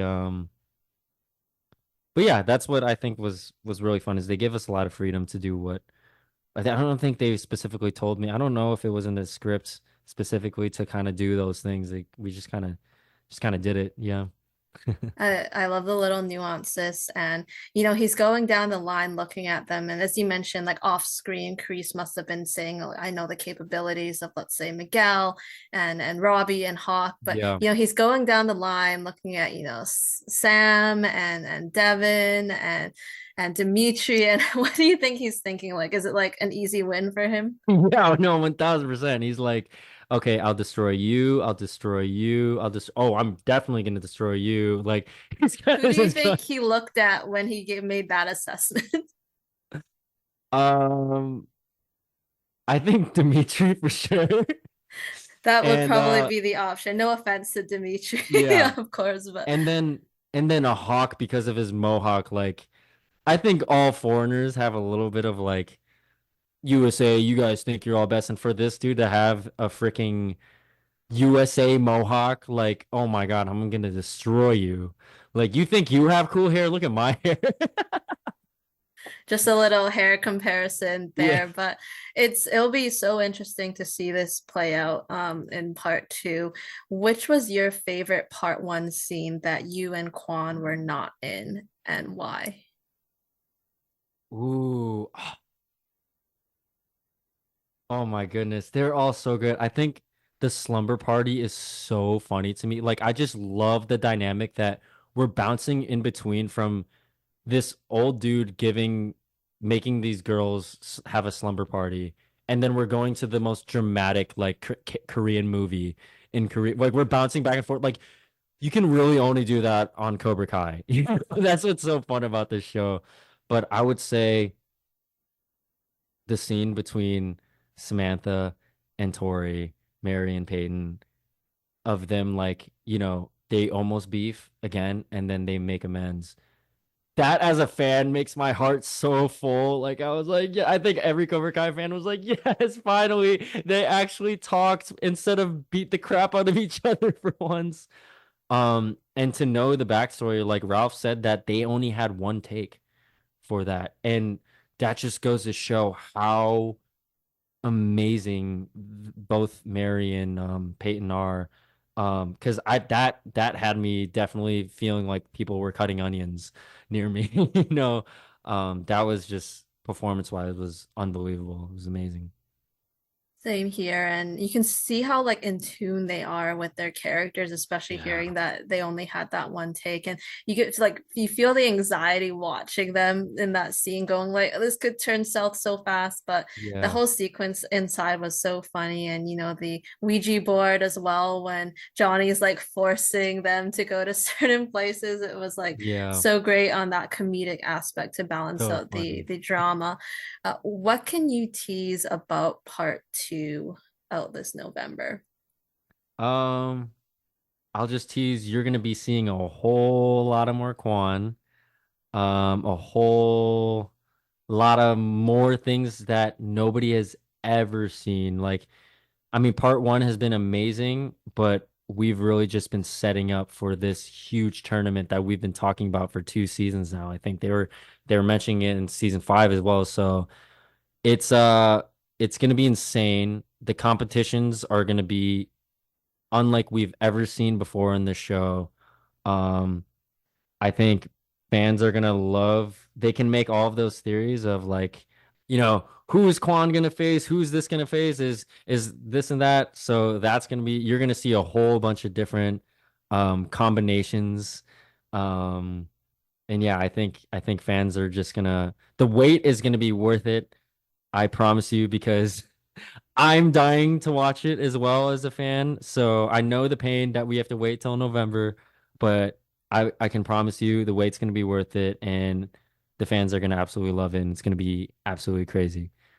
Tell me about working with Alicia, Martin, Daniel, and the rest of the dojang students in part one. Like, what can you say about them individually as people and then having them as scene partners? Yeah, so Alicia, she's like my Nuna, like big sister now. We actually small world, we actually have a mutual connection in Korea, our representation in Korea. So I heard about her like a year ago or like a year before I actually worked with her and I was like when I heard about her, I was like, "Oh, that'd be so cool to work with her one day." So it was crazy to like meet her on set and she's just the most sweet human being ever. Like so much energy. I don't know how she has that much energy. She's this huge big sister vibes. She was so pumped that we have like more Koreans on the show because she's been like one of the only few. Um, so yeah, she's just so fun to work with, and it's so fun to see her like flip on a dime where she's like the nicest person ever, and then she turns into Sensei Kim, and you're like, oh, I'm pooping my pants, like, um, yeah, and then Marty, um, like I said, he's like, I was so looking forward to working with him, just like not only because of the legend that he is, but also I kept hearing interviews of the other cast members, and most of them were saying that he was like their favorite actor to do scenes with, and I see why because he's just like he just has so much presence without even saying anything. Just looking at you, you just feel so much, and it makes you feel like you don't even have to act because you really don't have to. You really just respond off of what he's doing, and then somehow magic comes out. So, um, and he also like yeah, he's just so generous with his scene partners and he also like I remember he gave me a really good piece of advice that was super simple, but he told me to slow down on one of my lines one time and I was like, yeah, like that's like the simplest thing, but it made me get more way more in tune with what I was saying. Daniel, my partner in crime, was really fun to work with. I remember we met each other on the plane ride there, or after we came off the plane. I think we were both kind of seeing each other because we were like, "Yo, you're the only other Korean dude. I feel like he might be it that's flying to Atlanta from LA." The odds are pretty high, right, that he's the other guy. So what I'm really grateful for is like that we were both in the same mindset of like how much we wanted to make sure our Korean was as best as it could be because we were both Korean American. And the scripts that they gave us were in English, so we had to translate it on our own.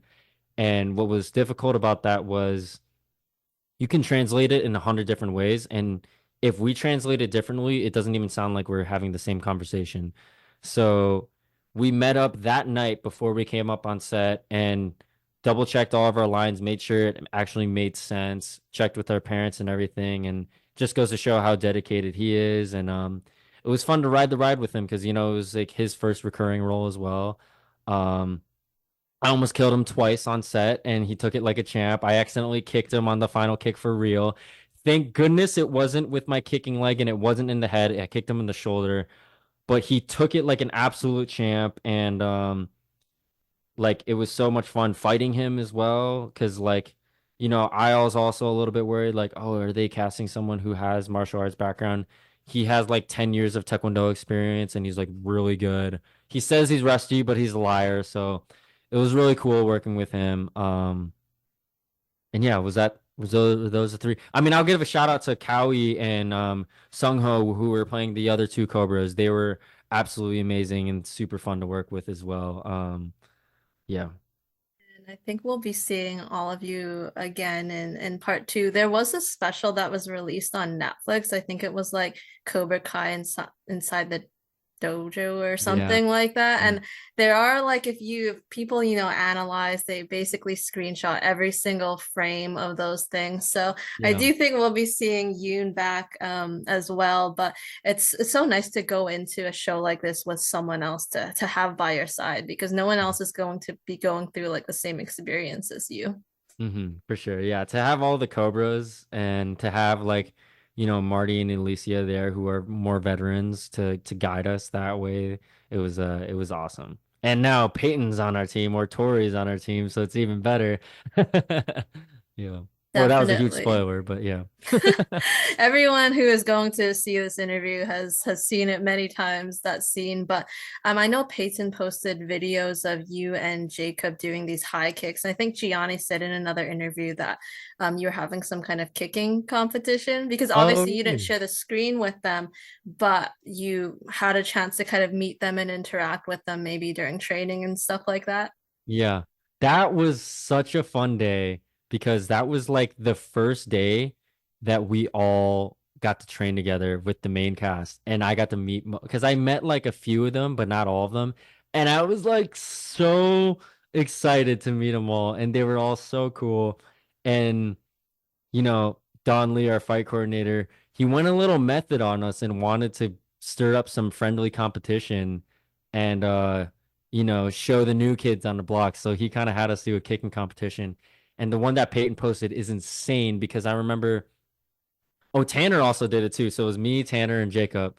And I went last, Jacob was first, and Tanner was second. And by that last one that they posted, I saw that and I was like, oh no, like I don't even think I can do that. Like I don't think I can do that. And I'm like taller than both of them and I'm like have more experience. But even for me, I was like, there's no way. And then Jacob just stomped it. And I was like, oh my gosh. Like, and then Tanner did it. And I was like, I can't miss it now. Like I have to hit it. So no, that day was so much fun. It was like we were playing so many stunt games and it was such a cool way to meet everyone because it was a really friendly environment, but we were also a little bit competitive with each other and it was super sick for sure. Naturally, I think with being on the show, I'm sure always stirs up those kind of competitive streaks and everyone. But I'm so glad to hear you had a good time, like meeting everyone that first day you were together.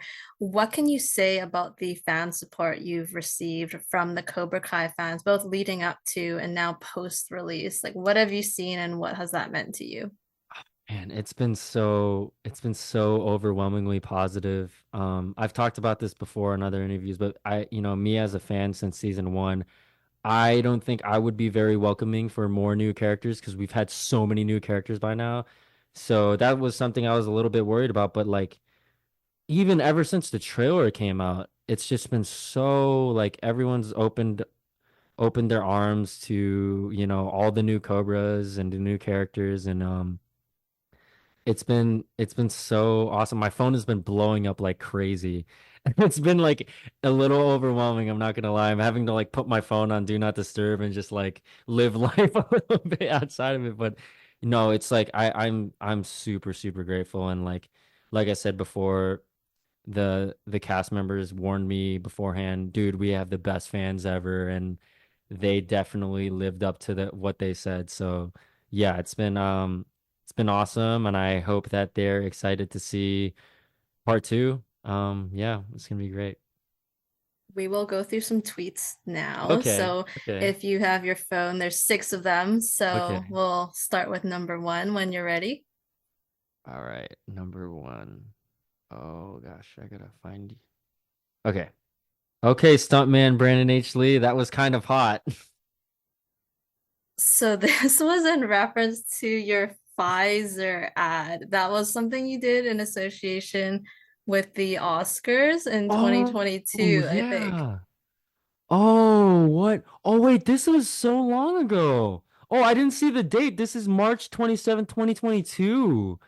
Yeah, that's right. Yeah. No, that was a ton of fun to shoot. That was a quick 1 day shoot, and I was super hyped that that was part of the Oscars.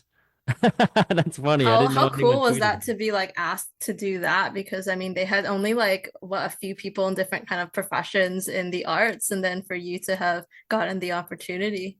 Yeah, no, it was so much fun. It was so quick too, and like they were super open-minded and were like, "Yo, show us your craziest moves. Like, let's just do what you want to do." And I was like, "Okay."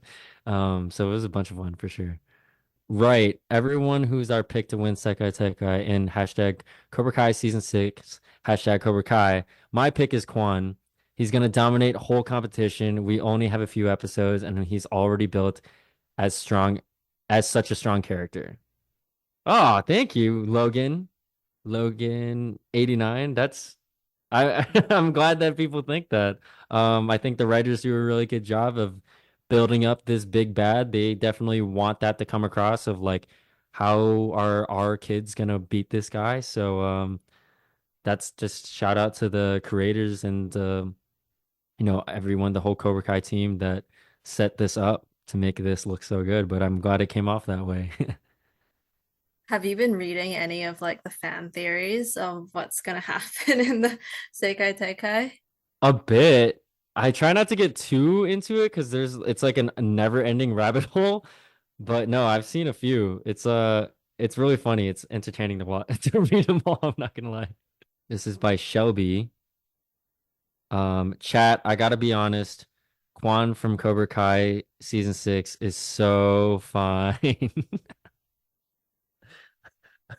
Thank you. I don't Does it ever know. get weird reading these comments? Like, do you have friends, family members who send you this stuff, or even like on TikTok, there's been a bunch of edits? Yeah, there has been a lot for sure. It's funny though, because like these were the ones that my girlfriend has been worried about, and I'm just like trying to make sure she doesn't see them. I'm Um, so sorry. no, it's fine. It's fine. I mean, she's like, yeah, I mean, it makes me more proud. Yeah. From Blue CK season six spoilers. Uh, Tori E. Kwan Viram BFFs Priver. Do I translate this post? I auto translate it. Auto Yes. translate. Oh, it's It, not letting me translate. okay, I think this is what the translation said on my end. I'll just read it Okay. to you. Okay. Tori and Kwon become BFFs, so I can see Robbie dying of jealousy. Oh my goodness. That's funny. That's a funny fan theory. I I've mean, seen some things suggesting like a new love triangle, which obviously doesn't make Robbie and Tori fans happy. oh yeah. Oh gosh, I probably pissing a lot of them off then. Um, I guess we'll just have to wait and see. I'm not gonna say anything, but yeah, that's a fun theory. From Jess. Whoever plays Kwon in Cobra Kai season 6 would eat as a K-drama bully, I fear. Oh, oh my goodness. My dream is to be in a K-drama, so I'm glad. I definitely got to work on my Korean more, or the role has to be a Korean American for sure. I think I get away with it in Cobra Kai because most of the fan base isn't Korean, but like if it's a K-drama, like I definitely, yeah, definitely need to make my Korean a lot better. But What's your I'm favorite glad. K-drama? Favorite K-drama. Ooh, I have a lot. Itaewon Class is up there. It's okay to not be okay. All of Us Are Dead. Squid Games, of course, Squid Games. Um, I can't wait for All of Us Are Dead season 2. That's one of my favorite for sure. Yeah. Alicia, Hannah Kim, also a very, very, very big K-drama fan. Is that something Yes. that ever came up in conversation Oh, between the two of you? 1000%. Me, Alicia, and Daniel were always talking about K-drama recommendations and stuff for sure. This is from Joe. Oh, I actually saw this fan art, but I didn't see this tweet. This is so sick. Aside from HL, I'm also a huge fan of Cobra Kai. Kwon might just be my new favorite character. Can't wait to see the terror he will bring in parts 2 and 3. Oh my goodness, this is so cool. This is what the fan art is. That's so cool. Oh, thank you so much. I'm honored to be a favorite character already, although I don't feel like I deserve it because there's already so many other amazing OG characters, but I'm grateful. That's awesome. That's such cute artwork, and I love the hair is perfect, and then the Yeah, cobra, or the snakes wrapped around Kwon's so cool. arms. Very nice touch. That's so cool. I gotta screenshot this. This is so cool. You He's like a have little seen some, baby Quan. yeah, I know. This is Sorry. what in your imagining was he like? Is this what he looked like when he was younger? He still was like a little Yeah, angry. yeah. This makes me want to see an anime with Quan in it now. Hmm? Wink, wink to the big three up there in Netflix. It'd be very cool to see some kind of like companion book with like the anime in it. Yeah, for sure. Strides have been made with respect to like Asian representation in film and TV, especially in the past 3, 5 years. What can you say about representation that you've seen personally, and how has your Korean heritage impacted your career positively and or negatively? What's crazy is I would still say I'm very new to this industry. I'm about like 5, 6 years in. And most of the people on the show have been doing it a lot longer than me. So I'm fairly new, but even in the short amount of time I've been in the industry, I feel like I've seen a drastic difference in like even just the types of roles that I'm going out for auditions. Like in the beginning, it was like always very stereotypical stuff.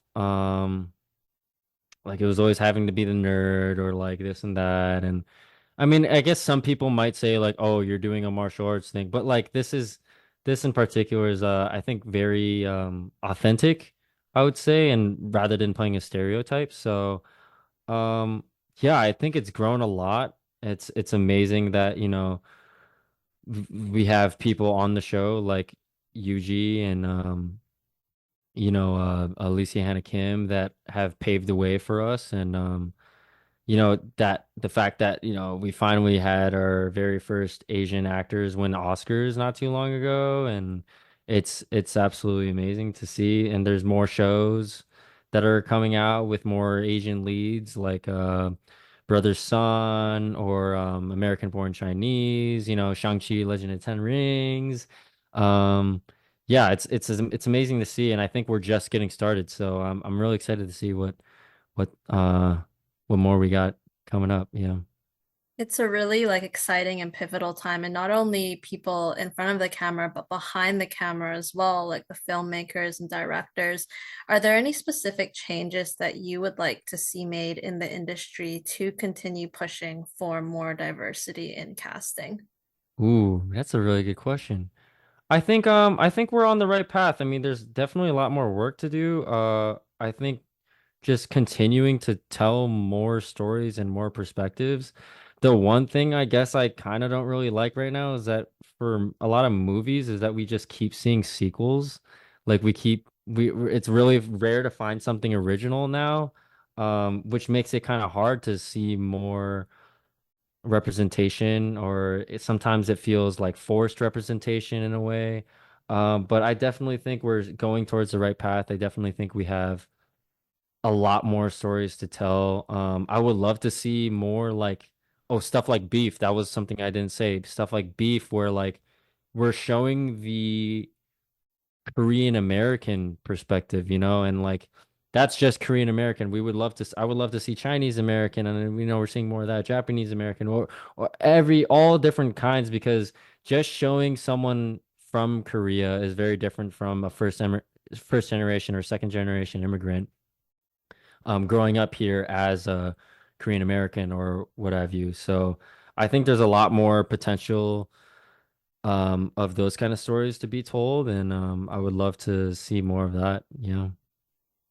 Yeah, it would be really cool to, kind of this is already starting, but diving into more kind of layered and multifaceted Asian characters. Like that's something that's so important. Again, not just being like typecast or having like the token Asian character around. And that kind of feeds into my next question because you also kind of create and star in your own comedy sketches. So here's like original work, original stories. You do these with your friends. So tell me about these skits and what inspires them.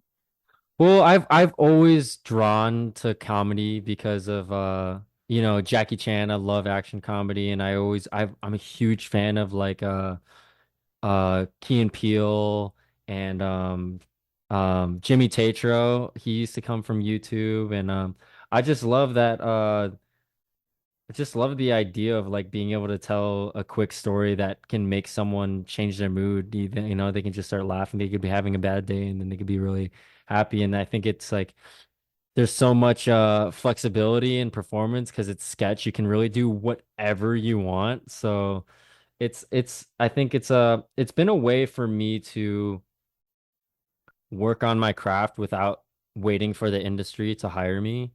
I think if it wasn't for my amazing friends and collaborators that I've worked with on these little, skits and stuff, and short films, like I wouldn't have had the confidence or the skill level or the experience that I had going into Cobra Kai. I was grateful that a lot of people on Cobra Kai were surprised that this was my first acting role. I was grateful that it came off that way, and I think the reason why is because of doing those things. Even if I'm just shooting it on an iPhone with friends, it's still experience. So yeah. How would you describe your type of humor and comedy to like an average person? I would say it's pretty raunchy in some ways. I try to make stuff now. Like I used to, I think it's evolved and I think it's gonna continue to evolve. In the beginning, I would just do stuff that I think is funny for no reason. And now I try to do stuff I try to pull from real life, and I think I learned this from like researching Key and Peele and how they write stuff. And um, it's always like whenever we see something in life, we pull inspiration from life. Like you see someone who's just such a character, or like a lot of times it's like when I want to make fun of a type of person that gets on my nerves, then I'll like write a sketch about them, and it's like a way for me to like let that out without like, doing it in a bad way, but hopefully in a more productive way. Um, Controlled, creative way, something like yeah. that. Yeah. Yeah, exactly. And I hope it also gives perspective in a ways too. Like obviously it's to the extreme, but like I hope sometimes it's a mirror for people like, okay, yeah, sometimes like there's a version of this character in me. I should probably not do that as much anymore. Um But yeah, I would say that my style of comedy is kind of I want to say something with it as well, not just try to be funny. Yeah. The ones that stuck out for me were like the what happens when you take the last protein bar. I thought that was funny. And then the Oh, social media addict, because I have to, they're very dramatic, but uh-huh. it's kind of like, you know, the kind of slapstick comedy you have. But what's cool is you have the comedic beats, but you and your friends also get to make use of like your action and fighting skills in a lot of Yeah, them. yeah, yeah. That's funny that the protein bar one came up because like a lot of it started off from just doing fight scenes with friends. Like we just wanted an excuse to practice fight scenes, and then we couldn't help but just try to make some dumb story. And so we would just yeah, it's very slapstick, like Jackie Chan inspired. Social Media Addict was more like, there's no action in that. That was kind of like when I was going through a phase where I was like, I feel like everyone is on their phone all the time, like I'm guilty of it too. Let's like take this to the extreme. So I kind of wrote that based off that idea in mind and try to show people that we have that version of us in us, which is hard to admit, but we all have that in us. So yeah. What have these videos taught you about filmmaking? Oh man, I think everything really. I think just the whole process. I can't really I think the best way I can explain it, it's like say for example, what's a good way to put okay, say for example, you take a bunch of classes to lift weights and you're in a class where you're like pen and paper, you're learning what this muscle group does, this and that. But if you don't actually go to the gym and put the reps in, you're not going to change or get better at all, right? Like that's how I see it with filmmaking. Yes, it's so important to like study all of this stuff, watch a lot of movies, but if you're only watching movies and only like waiting for auditions to come, it's just like you're never getting any reps in. So I think for me, this has been my way to get those reps in and just like um yeah, just understand what this whole process is like because uh yeah, there's a lot that goes into it. It's its whole own art form. So yeah. Since your move to LA, tell me about the community you found in martial arts and in content creation. Like, was it easy for you to meet new friends and collaborators? I mean, it's everything to me. There's this gym called Joining All Movement that I go to and train at.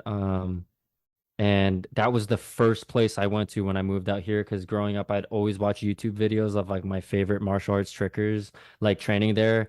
And I was like, oh, it's the place of with the purple floor. I gotta try it. And I met like my best friends to this day. I most of them I met were there. And they're from that has been like my circle pretty much. So yeah, it was that's like when I had the moment of like, oh my gosh, there's other people like me out here. This is crazy. You're passionate about taekwondo? Like what the heck? Like this is awesome. So and filmmaking and this and that. And so yeah, it's I even nowadays since COVID, you don't necessarily have to be out here because of like everything you can do online as an actor. Like because of the network and community that I've met here, I just like I don't want to leave, you know? Yeah. It's great that you've kind of found a new home in LA and in California. I have our signature question for you. If you could be any ice cream flavor, which would Whoa. you be and why? Whoa, that's a really, I did not expect that.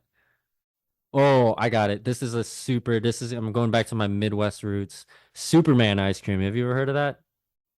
Superman ice cream. The true Minnesotans and Midwestern people will know. It's like that was like my favorite ice cream growing up. I still can't get it out here. It's like its own flavor and it's just like a bunch of different colors, vibrant colors. It's like blue, red, yellow, and stuff like that. Yeah, I would be that color because it's like very different and not many people know about it. What does it taste like? I really I can't it's its whole own flavor. I guess it's like it's not fruity. I'll say that. It looks like it would be fruity, but it's not fruity. It's you know how red velvet it's like doesn't taste like strawberry or raspberry or something like that. It's like its own flavor. It's like that. That's the best way I could explain it. Yeah. Thank you so much, Brandon, for taking the time to chat. I really appreciate your time. Oh, thank you so much for having me, Chloe. I love your questions and I love your show. So thank you so much for having me. It was a ton of fun. Well, hopefully we can have you back as a guest again. But until then, for all those watching, make sure to catch Brandon in Cobra Kai. Season 6, Part 1 is out on Netflix. Part 2 is out November 15th, and we will see you next time. Woohoo! See you guys.